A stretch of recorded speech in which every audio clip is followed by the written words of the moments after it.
and welcome to the very first episode of the Knights of the Round Table, brought to you by Music Tech Sota. Today, I'm your host, Christoff Solano, and I'm also here with Mr. Jenkins. Hi, everybody. This is Jenkins. You know you're here, you're a teacher here at Music Tech Sota. You've been here for many years, but we have to know, coming into the 2024-2025 year, we walked through those doors thinking we were going to see all the teachers, and then we see you with an amazing beard. We have to know, where did the beard come from? Well, you know, it's not, it's funny that it's such a big deal to you guys, because to me, I used to actually have a beard for many years. Prior to the pandemic, I had a beard, like, probably from the time I started teaching, like, 10 years or more. Whoa. And, it's just as simple as during the pandemic, we all had to wear masks. We're all trying not to get COVID. Nobody kind of knew what was going on. So I read on the CDC website that if you have a beard, it can kind of create like a space in the mask where particles can get through. Okay. So it was better to shave for the purpose of the pandemic. So I shaved, and I kind of liked it. So I stuck with it for a while, and then I just got tired of it. So I don't know. I think I'll probably stay this way for a while. Really? The beard is great, honestly. Yeah, I've got a lot of positive feedback on it. You know, it's funny, the things in life that you think are important, like I've worked here for a long time. I've gotten more positive feedback on having a beard than like anything I've ever done, except, well, yeah. Well, is it natural? Like, I'm trying to grow my little beard myself. You know, it's something that just kind of, it is natural. It just, as you get older. Like when I was your age, I had a little bit of a beard, but it wouldn't do this back, like when I was in high school. Dang. Just, 5-10 years later. Get there one day. One day. Well, bringing it back, we know you're here, a teacher at Sota. We also know you're also a very talented musician, but we want to know, did you grow up around music?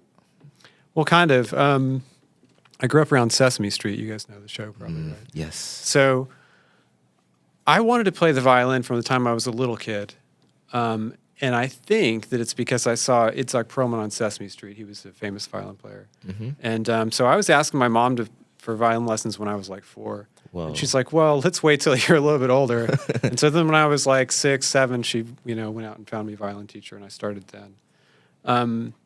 And my mom was, well, she's still around, but she doesn't play music anymore. My mom had played trumpet in high school, and she played piano at least, like she'd taken piano lessons for a few years. So there was kind of that around. Talented family. But it wasn't like I came from like you hear people talk about musical families like Jacob Collier or somebody where they're like singing Bach chorales at the dinner table. It wasn't anything like that. Oh, I mean, even so, there's some people that they're musicians and their parents know nothing about music. Yeah, definitely. So yeah. I think that's great to hear. Dang, 4 years old is really amazing.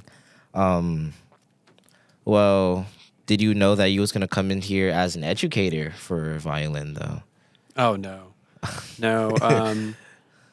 Throughout the years, like when I was in high school, I've specifically said, I don't want to teach. That's like, really? Yeah, it's a hard job. I could see that as a high school student, like this is a tough job. But so I went towards trying to do a career in performance, but that was also really difficult.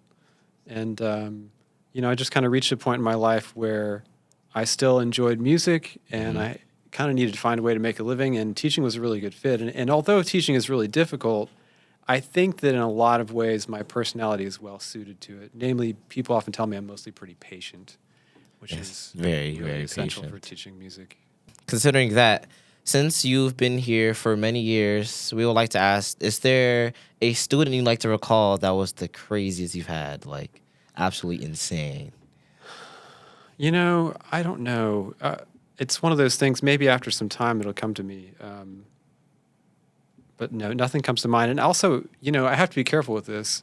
If it was anything like seriously crazy and like mental health type stuff, like I can't talk about that because that's confidential, obviously. But you mean like just like somebody who was like a lot of fun crazy, like they're very outgoing, but like they're outgoing, but sometimes can be too outgoing. Right. Class pranks type of thing. Well, I don't know. I wouldn't call this person the craziest or anything, but just somebody who comes to mind was a bass player I had in orchestra named Brian. He was a really nice kid. He was really good at beatboxing, and he was bigger than me, especially by the time he was a senior. Like he was a big guy, and he would like come up and give me a full hug and like pick me up off the ground.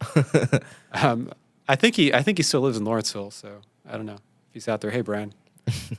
Oh, hey Brian. Hope you see you. Hope we see you. Hope you see us actually.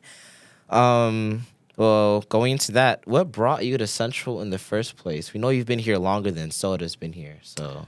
Yeah, well, so let's see. I'll try and give you the short version of the story. So basically, at one time I was teaching at Fayette County High School.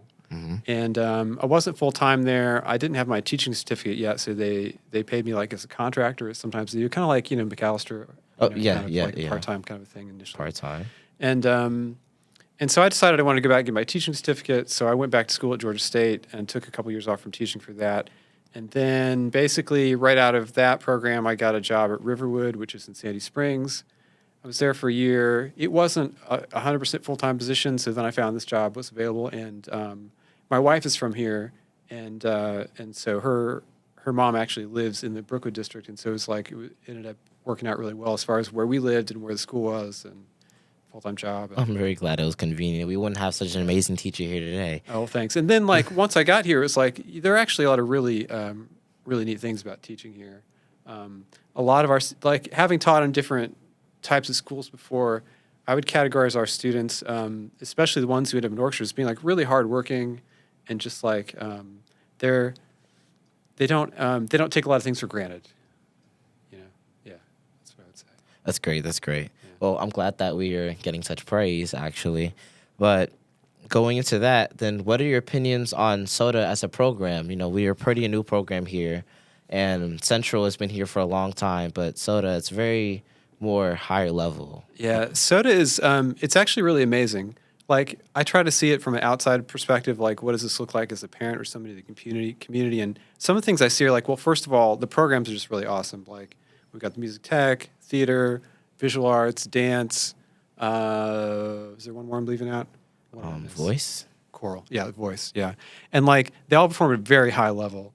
Like, I went to, what was it? Sort of like a theater showcase last fall. It was amazing. Such good talent. But I think one thing that people really miss that's really amazing about this program is just that you guys who are in Sota, you get to be with other students who perform on a similar level and have similar interests and are really excited about the same thing. And that kind of community you're not going to get, like, even if you're at a school that has a fine arts program, you're not going to get that much of a community where everybody's like, interested. Yeah. And you learn so much from your peers. I mean, they've done studies on this. Teachers are really important. It matters, blah, blah, blah. But, like, ultimately, you learn a lot from the peers and the people that you associate with. And so being able to have all those people in one place it's really an amazing thing. Yeah, even as a student here in Central, it's really great because in my last school, they had some type of band program. I do music tech and band, but 90% of my class was only in there so they can get the grade. They didn't really care about the instrument. But then I got here, and it's like, oh my God, everybody practices. Yeah. That was definitely new to even come here and be like, oh my God, everybody wants to do their work. Everyone wants to go out and make music. And I think that's pretty amazing here at Sota. But yeah, and while you mention it, a shout out to Mr. Jackson, who's an amazing band director. And I think you guys should consider having him as a podcast guest at some point. Okay, we'll definitely keep that in mind on future episodes of Nights at the Roundtable. Next, we're going to actually talk about your artistry. Like, we want to know. We know there's plenty of places where there's plenty of musicians where they played gigs at small shops or at schools or even at big concerts. But what's your craziest gig? Oh, okay. Well, so craziest. I'll give you two stories real quick. So the first one, people often ask me, what's the largest audience I've ever played for? When I was a kid, I remember I started taking violin lessons when I was about 6. Yes. My violin teacher had got together a group of students to play the national anthem for a baseball game. Oh. So, I don't know, 4,000 or 5,000 people were probably there. I think that's a lot. But it wasn't like I was playing by myself. We played all together in a group. And actually, you guys may know this, but a lot of times when you see those kinds of performances, they're pre-recorded, and you're just basically pantomiming. Yeah. So that was the case in that case, like, or you lip sync or whatever, because live sound in an auditorium, it's hard to do. Sometimes they do it live, but a lot of times it's pre-recorded. And then I once got to play a gig with there's a famous country musician. He's kind of an old-time guy, so probably not too many people have heard of him. But I once played with a guy named Ray Price. Ray Price. He was kind of one of those old-school Nashville country musicians. And he was an old man at the time. He was doing a tour. And at that time, I lived in Fayetteville, and he did a performance in LaGrange, Georgia, down on the south side of town. And Yeah. they just needed another violin player to come and play. They had basically like 3 violin parts, and one of them was kind of like a fiddle player, and then the other 2 were like Fiddle. we were actually like reading the music off the page, which which is what I did because Mm-hmm. I'm not really like a fiddle player per se. I dabble a little bit, but Dabble a little bit, you know. Oh, when you're such an amazing teacher, you dabble in everything, I would too. But as you said, you've been playing for many years. You grew up on Sesame Street, wanting to play violin. But is there like the very top violinist that you really look up to, inspire to as an artist? there's a lot of them. It's like Perlman already mentioned. He's old now and does more conducting, but he's kind of like one of the main ones. The top violinists out there, Americans anyway, is probably Hilary Hahn. Hilary Hahn. She's really amazing. And there's some other ones, so the names aren't coming to mind right at the top of my head. You know, it's not. At one time, I was really into performance a lot more, and I followed that kind of thing. Mm-hmm. And now it's like my focus is more on teaching, so I'm not always up on who's the top Up dog to these date. days. But yeah. Okay, well, that's great to hear. Especially for any aspiring violinists out there, take some advice, look up who he's talking about, and also come to Sota, check it out, and be taught by our very own Jenkins themselves. But here's a very serious question that all musicians, all people in general, could really struggle with. If you could listen to one artist for the rest of your life, who would it be? Just one. It could be any of their songs, any albums, but just that one artist. Well, I could probably make a case for several different answers. The one that just comes to mind off the top of my head is Andrew Bird. And what I like about him is that he plays the violin, but he also does a lot of things. It's kind of strange if you haven't heard it. He whistles, he plays guitar, he does a lot of stuff with loop pedals. Oh. He's really multi-talented in a lot of different ways, and he has really creative lyrics. So that's I don't know. That's one I would consider anyway. Well, I'm glad he was even able to answer that. I know many people, even myself, if I were to ask that question, I'd be here for 30 years waiting. Should I go for who? Get it for this? This album's really good, but this person I can listen to forever. I know what you mean. That's why I say, like, he's like one of the top people I would consider. Is that my final answer? I need a couple of years to answer that question. Yeah. That's very understandable. But Jenkins, I would like to thank you for your time here. It's been absolutely amazing to have you on the show on the very first episode of Knights of the Round Table. You are a very interesting man, and you have a lot to tell, but you have a lot of talents. And we would like to say, thank you for having time for us, and thank you for enjoying time with us on Knights of the Round Table. Make sure you to subscribe to our channel.